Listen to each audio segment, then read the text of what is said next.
Greetings, my friends, and welcome to another pontificating adventure in the world of Kriegeland.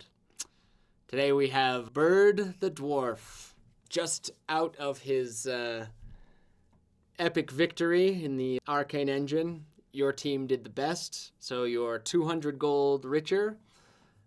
Not that that necessarily means too much to Bird in general, other than maybe going and procuring some top-tier mead supplies. But you're kind of standing late afternoon. You're standing on the grassy hills outside of Belario's Tower. The King's Caravan's rolling down into town where you can see that there's just party central going on. And yeah, it's now up to Bird to decide what he's doing. You got 2 nights off, a satchel full of gold, and a, heart full of dreams, I guess. All right.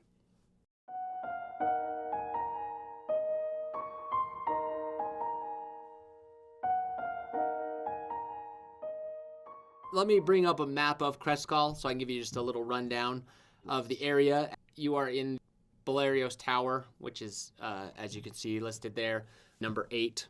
It's about a 2-mile walk down the coastline if you pass the docks and head to like the main street, which is the pathway the King's Caravan's going to take. But there are also roads that cut through the Elven district there. This is kind of just the layout of the town, so you let me know what you're doing and we'll go from there. So. All right. I think first things first, we head over to Merchant Alley, pick up some new brewing supplies. Okay. My last stuff, it's all gone. So That's true. That. Okay, so first things first, are you going to just roll with the King's Caravan into town then? Yeah.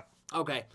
So yeah, you and a few of the other heroes go rolling in. Tents and circuses and encampments just litter the streets, and people are screaming your name. You get a little bit of that hype of your own fame as you can kind of see that you're being recognized by people. There's people offering to you to, hey, Bird, come have some mead with us and at our campfire tonight. Blah blah blah. Kind of just eating up the scenery. But in general, you're headed to Merchant Alley, so you roll on down through, and eventually everyone kind of splits off here and there, kind of goes on their own thing. But you've got a one-track mind, right? You're heading down there. So on Merchant's Alley, there's several main shops, but there's 2 main general goods stores. One's called Everyday Uses. The other one's called Maneuvering Mercantile. And then there's a pretty sizable smithy shop. As far as brewing goods, I suppose either of the general goods stores would probably have something that you're looking for, but maybe not necessarily anything of the quality you seek, but yeah. But you never know till you try, Right. I think we start with the general goods store, see if anything they have there is up to snuff. Okay.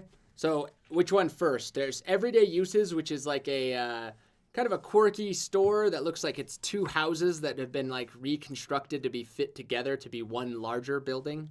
And then Maneuvering Mercantile looks like a big kind of like shipping warehouse where they're also kind of running some retail fronts out of it.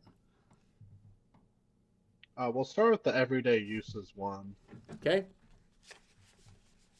You head into Everyday Uses. And currently running the store is a pretty run-ragged gnome. He's kind of just running about, helping out. There's quite a few people in the store. It's still open, but they're getting kind of closer to close down. The gnome is named Monty Rugelfup, and Bird doesn't know this, but he was actually in the initial Heroes of Kriegeland entry tournament, but his team lost. So he's a little local legend that he was attempting to get in, but he wasn't quite enough. But here he is running his family's shop, and he kind of comes over and says, "Oh, hey, give us a moment." And he runs over and starts talking to some other things. "Please feel free to look around." He kind of you could tell he's just kind of all over the place, and there's a lot going on. So, but All right. yeah, you look through. It's there's just boxes and crates and barrels kind of littered about. It's a very unorganized store. But they have all sorts of grains and barleys and all those things that you may be looking for as far as that goes. They have that kind of stuff, feeds and those kinds of things. So you kind of perusing around. I would say maybe roll like I suppose a perception, maybe insight, unless you have like a skill that you think is based on the knowledge of brewery. I mean, that'd probably just be some kind of perception, at least to find it. Yeah, that's true. Kind of Yeah. just looking around, seeing if you can find something that's what you're looking for. My perception's really good though, so that's an 18. I was gonna say, don't you have a 20 wisdoms? Yeah. Yeah. Yeah. Okay. So you're kind of you're looking around a little bit, and you stumble upon some barrels of like grain and stuff, and you're kind of just looking through them, and it's nothing too great, but you find some stuff that would at least be like a good base for what you're going for. And so as you go to approach the stuff or scoop it up, self-serve, I suppose, you're probably like putting it in a little like flour sack for yourself. You hear a like a weird kind of itch, and like it's not like in your head. Well, it's in your head, but it's like you almost feel an itch in your mind. And this voice kind of scratches its way and like bleeds its way into your consciousness, and you hear this ooey little bird. And you can recognize the voice as for Manicus, the god that messed up your grove. Yeah. And so you're kind of like, what the? And then it just kind of goes away. But like, you're just like, feel. All right. Well, I'm going to punch it out of my head. Okay. So you take a big old swing and crack yourself in the head. Everyone kind of turns and looks. Oh. You know, yeah, we're good. You scoop up some grains and you head on over to pay for them. And as you get to Monty, and he kind of like, oh yeah, meet me over at the cash register in just a moment here, or the desk or whatever. And he runs over, helps someone else, comes back. He comes back and he's like, oh, okay, looking to purchase some grain here, huh? And all right, so what do you got here? And he starts getting his measurement tools ready to weigh out what you have. And then as he like opens up the grain pouch to see what you're getting and how much and whatnot, and kind of check the quality, there's a kind of a smell that comes out of it that's off-putting, and some little like bugs and things come out, and he's like, oh no, and he like freaks out a little bit. He's like, is this what, did you get this? Did you notice these? And he like runs over and he's like looking through the barrels, and he's kind of like confused, and then you hear the voice like, wait, and it's like, you think you can have things? You think you can have nice things? All right, listen here, you little. I'm just gonna like turn around and I'm just screaming at the top of my lungs to the sky. Okay. You listen here. I want that. Like you had your thing, okay? You took it. Whatever. I'm gonna get you back for that. But like, come on, let me. You give me my meat, dang it. And he's like, and the voice is like, you could have been rid of me, bird, but you took a sip of your rotten juice, and now I'm inside you. Wait. And then you feel it kind of just, you could feel like a passage of him like fading kind of back out and away. And then Monty comes up and he's like, oh, I'm so sorry. He has like a little bag of the stuff, and he's like, of like the same looking grain. He's like, I don't know where that came from or what happened. He's like, but the barrels over there look okay. So he's like, here, this is good. And he like measures. He's like, I'm really sorry. I'm going to give it to you at a discount. So it's like basic grain. It's like 4 copper to get the amount you're getting. But it does seem like the stuff he gives you is okay. The stuff that was affected by the weird bugs and rot is still affected, and he cleans it up. He doesn't No one seems to think anything other than you yelling in the store at yourself. but yeah, so you get some base grain material for your mead. So the next thing will need is some of the finest sparkling spring water. Yes. Which Monty's like, he's like, we sell like well water here, and you're just like, that's not gonna be good enough. I'll find something. You'll find something. Okay. So you head out, and about the time you leave the shop there, it's about evening. It's nighttime now. The parties are roaring. All the like shops are closing down and whatnot. So you kind of are looking at night one. It's time to find a place to take your rest for the evening. So where is it that you head from here? I was invited to a lot of parties, so I'm gonna go take someone up on that. Okay, you're just gonna go find an encampment of randos that wants you to hang out with them? Okay. Oh yeah. Okay, cool. So you end up with any particular type of folk you're looking for, or just whoever? First one with booze. Okay. All right. Yeah. There's definitely a handful of makeshift drinking halls that are just big tents and stuff like that, and like a few encampments of those kinds of guys. So yeah, a couple of guys like, oh, it's Bird, Bird the dwarf, everybody, come on. So they come in, mead and wine are flowing. Your celebrity status gets you a few free drinks, but you're looking to really, really have a good time. You'll need to spend a few silver or up to a few gold, depending on how much of a feast you're looking to indulge in. You party with some guys, just some regular worker type guys, miners and loggers and stuff like that. Just good old salt of the earth kind of guys. You're talking to them about your brewing and whatnot, and they kind of like ask you some questions, things like that. But yeah, you have a pretty standard evening. Pass out at some point, and then morning rut comes, and it's the next day. All right, Bird. All right. Now where? I guess I'm gonna head out. Let's see. Guess I'm just gonna hoof it into the forest. Yeah. Forest is going to be probably your best bet for like a real clean environment type thing. Yeah. Go try to find like a nice creek or something. Exactly. All right. Let's do a survivor roll then for the tracking of resources. Oh, that was a pretty good roll. Let's see. Oh, I can't math. 23. 23. Okay. So you're wandering about, and then you find like a little creek. Ooh, this looks pretty good. You kind of like follow it down for a bit, and it leads all the way around into a smaller river. And you're like, ooh, this is pretty good. And you just kind of like feel like you got to keep running with it.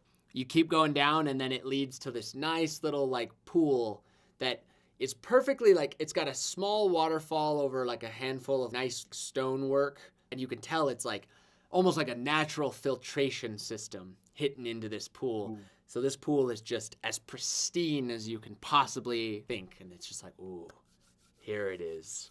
Here's my guy. All right. So I've learned I'm going to go up before the filtration system and get some so that Formanicus can have his fun and just ruin that water. Oh, okay. So you were like, and you like go, like to a different spot where you're like, here's a different bit of water. You scoop some up into a water skin or a jar or whatever. Ooey. You think you could have clean water? And then you like look, and sure enough, it's like, looks like this nasty algae-ridden, horrible bog water. Ugh. You like splash it out, like dump it out, and then kind of wait for him to like go away a little bit, and they're like, ha, sucker. Loser. All right, good. One step ahead. And so you get go ahead and write down pristine spring water is one thing you have, and then you have basic grains as your other ingredient. Boom. So now you're gonna need that last bit. That last bit. You've got the basis. You can make mead as is, but a real bird Yeah, special. I need some extra flavor. You need that yeah. flavoring. Yeah. So Yeah. so you get back. Are you gonna keep in the woods for that portion of it? Yeah, I'm just gonna keep in the woods for a bit. Okay. Look for some other wild stuff like I did before. Okay. And then try to find the first thing that you want first and let him rot it. Yeah, exactly. Okay, good. Oh, that was not a great roll. 9. Okay. So you're looking around and just the area, it's just a little bit, probably just a little too close. You're thinking it's a little too close to the settlements of Crestcall, and so you're kind of, you find some things that these berries would be okay, this leaf would be fine, but nothing really calls out to you too much. You can grab these if you want to just get some basic stuff, but maybe you're thinking you'll camp out here tonight and go a little deeper into the woods on the last day, and then kind of hurry and hoof it back before that. Okay. Yeah, that's what I'll do. Okay. So you make camp. Roll just a perception, kind of just as a general watch over the night for yourself. Different die. Hey, there we go. 24. Okay. So, as you're kind of encamped in the woods, you're just about to like fall asleep, you hear something snap a twig. And it like jerks you up really fast, and you hear someone kind of get mad at themselves, like, ah, ah. And then you kind of like look out into the distance. You could see someone moving around in the darkness, but they seem to be like trying to get away now that you heard and noticed them. I'll chase after him. Okay. So you chase after them, and you get to a place where you get kind of caught up to them, and they're able to like get away in the sense that they slide down a little hill and are like kind of off and running, but you're able to catch a glimpse of them as they look back, and you can see that it was the enemy that you had in the first round, the warlock that blew up the squirrel. Oh. And he kind of like gives you this glower, and he kind of runs off into the woods as he's like, "Rah!" Like, I'll get you next time. You suck. Shut up! Shut up! You hear him like kind of echo out, and then you hear something happen, and he's like, ah! Like must have tripped into a bush or something. So, fair warning, apparently that guy's stalking you.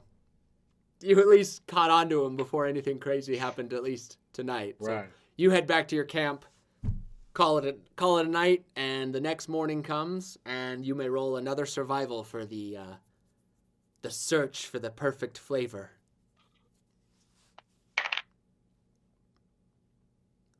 That's better. 14. Okay. So you're going a little bit deeper into the woods. You know you can't hoof for too long because you got to get back before morning comes. Yeah. But you stumble upon a druidic message. It flags a druid cache, which is a common thing, just like a woodland cache of like supplies and things like that. So you're like, oh, Yeah. okay, cool. Go check that out. And amongst them, there is a preserved jar, like a nice, clean, preserved jar of a very rare jelly. It's made from a series of forest berries and royal jelly of a really big, magical forest bumblebees. It's like the top tier jam of the druid universe. And you're like, now this will make a mead to be remembered.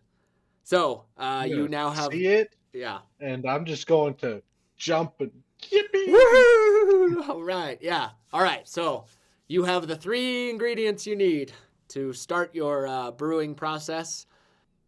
Are you going to try to brew it out here, or are you going to try to establish some sort of brewery in town? I'm going to get it started right there. I mean, the first 24 hours, majorly important. Got to stay with it. That's the whole true. time. And you have this druid cache that you're at. You could basically just kind of set up a little station there. Okay. Yeah. We'll have you roll one more time for just a good old-fashioned this will just be your brewing check.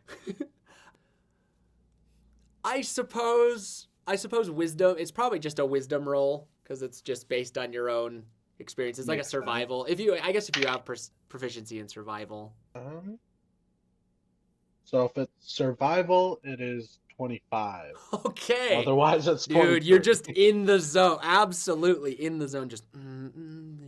You have like the jars. They have a lot of jars and setups for you, and you like set up your little chambers. You boil up some stuff, and yeah, you get it. So you have a nice big old barrel sitting here waiting for you. It's gonna need to ferment for a little bit. So probably after the next round, you can come back and crack it open. But you're just you seal it with your little wax paper on top. You slap your little bird stamp of approval on it, which I'm sure you tie some feathers onto it or something. Yep. And then are you just gonna leave it here in the woods, or do you want to bring it with you? I'll bring it with. I'm not sure Okay. if I'll be able to come back. So I'll just. That's true. Yeah. So you get your big jug that you take and.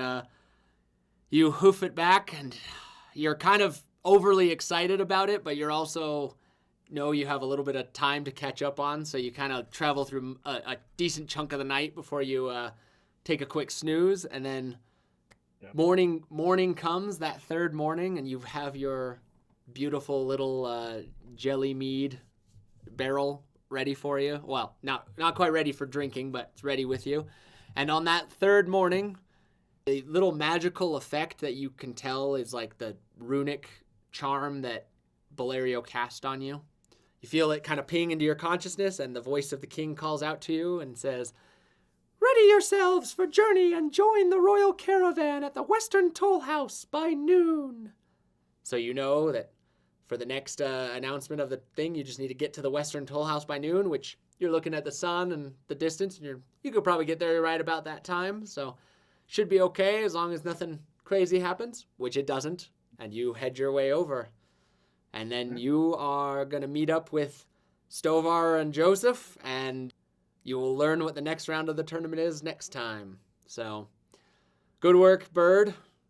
Excellent meadery. You're expecting maybe not your best work, but maybe your best work in quite some time to come from this. Yeah. So you're excited to show it off. Taste it for yourself, of course, but show it off to your companions and whatnot. So go ahead and write in your inventory, instead of your ingredients, we'll go with 2-gallon jug of premature berry jelly mead.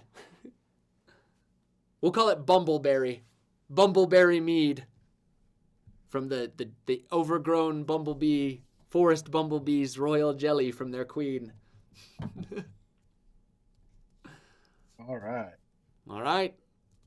And with that, we will see you all next time. Thank you, and good night.